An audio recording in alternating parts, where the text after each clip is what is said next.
বলো না আমাকে ভুলিতে তাহলে সুধা মাতা হই না ভুলিতে তাহলে সুধা মাতা হই না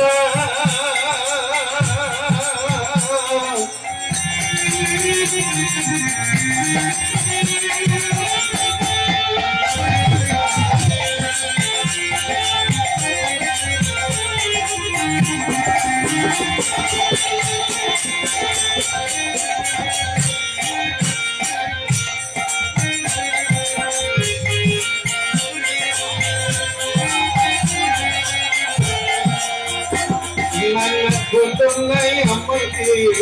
ভুলিতে তাহাকে সুধা মাতা হই না ভুলিতে তাহারে সুধা মাতা হই না ওই সুধা মাতা হরি নামি দেয়া আর মধু মাতা হই না ওই সুধা মাতা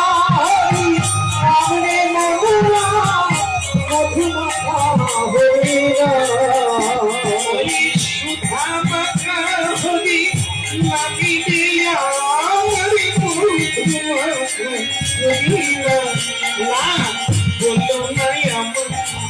ভুলিতে তাহাকে সুধা মাতা হই না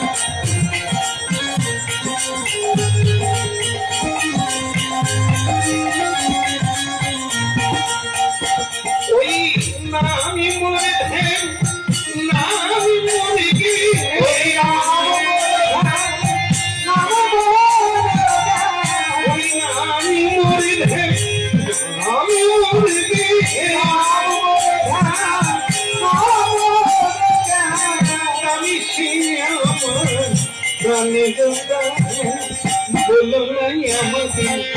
ভুলিতে তাহারে সুধা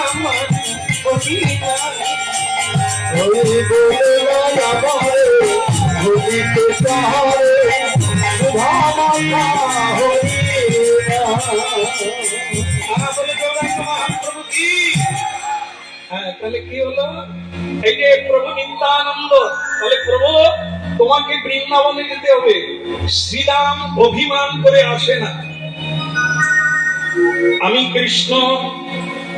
12 জন সখার মধ্যে 11 জন সখা যে যেখানে জন্ম নিয়েছে সব নবদ্বীপে চলে এসে নদী নালার জল যেমন সাগরে যায় সমুদ্রে যায় এই যেখানে ভগবান যেখানে হরিনাম সকল ভক্ত বিভিন্ন জায়গা থেকে সেখানে উৎপত্তি হয় কেন এই যে নাম সাগর এই যে হরি নামের সমুদ্র এর টানে সবাইকে আসতেই হবে দেখো তার কোথায় বাড়ি সব টানা হয়ে হরিবাসরে চলে এসেছেন মহাপ্রভুর চরণে কিন্তু একজন আসে না তার নাম শ্রীরাম ও বড় অভিমানী ও তুমি নিত্যানন্দ তুমি ছাড়া ওকে কেউ আনতে পারবে না তুমি যাও বৃন্দাবনে চলে যাও নিতাই চাঁদ বলে প্রভু তাহলে আমি তাড়াতাড়ি ওকে খুঁজে নিয়ে আসি নিত্যানন্দ প্রভু বৃন্দাবনের উদ্দেশ্যে চললেন এই নিত্যানন্দকে জগৎগুরু নিত্যানন্দ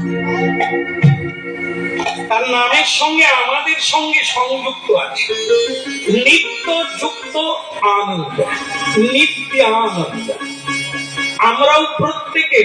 সেই নিত্যের কাছ থেকে এসেছি কৃষ্ণ অদ্বিতীয় ব্রহ্মানন্দ সচ্চিদানন্দ আর আমরা হলাম শ্রীকৃষ্ণের আত্মা শ্রীকৃষ্ণের অভ্রংশ অংশ